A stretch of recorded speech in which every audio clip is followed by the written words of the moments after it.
Čau lidi, vítám vás u tohoto nového videa na kanále Tondič81 a dneska tu bude z celostátního setkání mládeže, které bylo v Hradci v minulém roce. Proč to vydávám až teď? Opravdu netuším. No nic.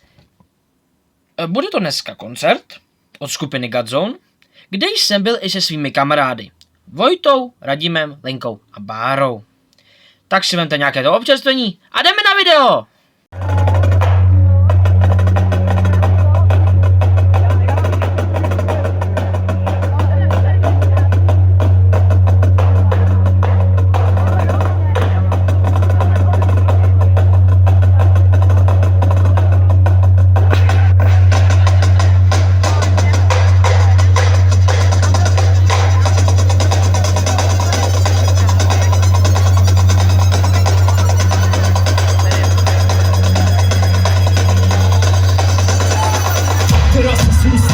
Myslím to vážne, ide o viac ako úspech, ide o viac ako vážne, krásne, básne, reči prázdne, o viac ako to, čo je v názve, chápeš? Čo je večné a čo dočasné, premenlivé jak počasie, čo sa nachádza do šťastia a čo má vážne význam, je to túžba pomoci, šúrka do noci od pomoci, či vrúka emócií vo vzťahu, ktorom vládne pýcha. Ako mína sa to skrýva jedna chvíľa, keď sa zrazu zjaví kríza, hľadne Krista, lebo tento stav je vážny príklad, ja sa pýtam kamo kde, chceš ide nájsť pomoc, keď materiálny svet zrazu nepomôže. Niekedy kríž, inokedy zasa úspev, niekedy dobro, stáva sa silný super, a to není cirkus super, teraz nie si žiadom klube, ani papierota gumer, ak ty som porúbeš, spoznaj pravdu, pravda ťa oslobodí, nech táto správa ozýva sa až na mesiac, ináč ti to nevieme ani opomodiť, preto povieš všetci nahlas, ak čas poučí, ide o viac, ako videnia lajky, ide o viac, ako ledia to tvarci, ide o viac, ako logo značku marketing, o viac, ako nejaké aktivity, ide o viac, ako krem, ktorá kouka, ide o viac, ako ojom na opera. Každú nedeľu do chrámu a modlili sme sa spolu a určite väčšina to z vás poznáte, ale keď som mal asi 12-13 rokov, tak som sa dostal von do také party, ktorá nebola úplne moc dobrá a v tom veku tí chalani boli starší, ale začali tam prichádzať cigarety, alkohol, drogy, automaty, nejaká výtržná činnosť a tak ďalej.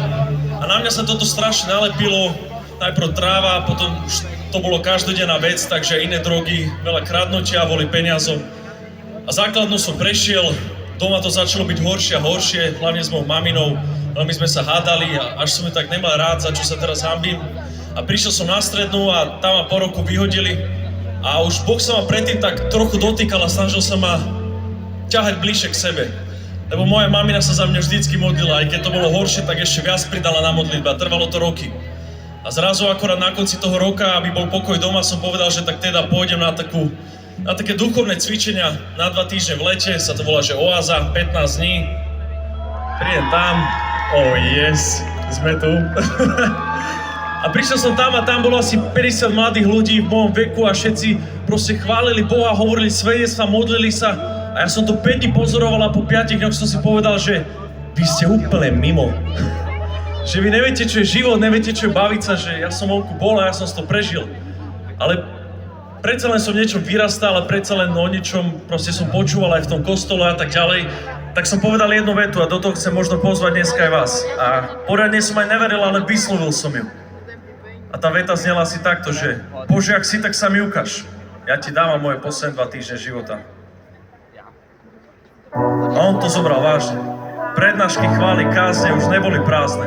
Boli to momenty ako z básne, keď všetko zhasne a si tam ty oproti tebe je majster.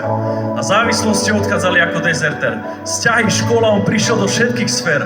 A nevravím, že nemám problémy, no keď prídu, kto je na to najlepší manažér.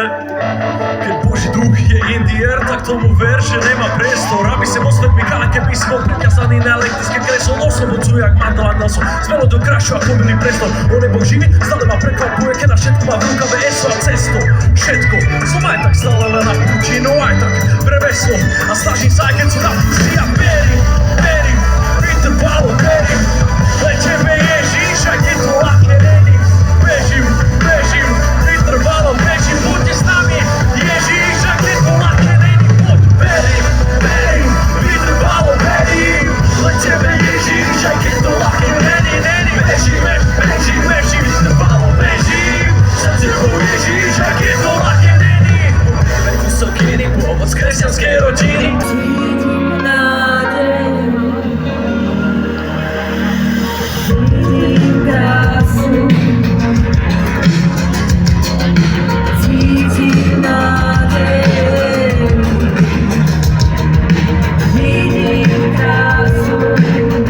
dneska budu kopírovat Mardyho, takže se s tímto smámým pivem loučím. Zdar.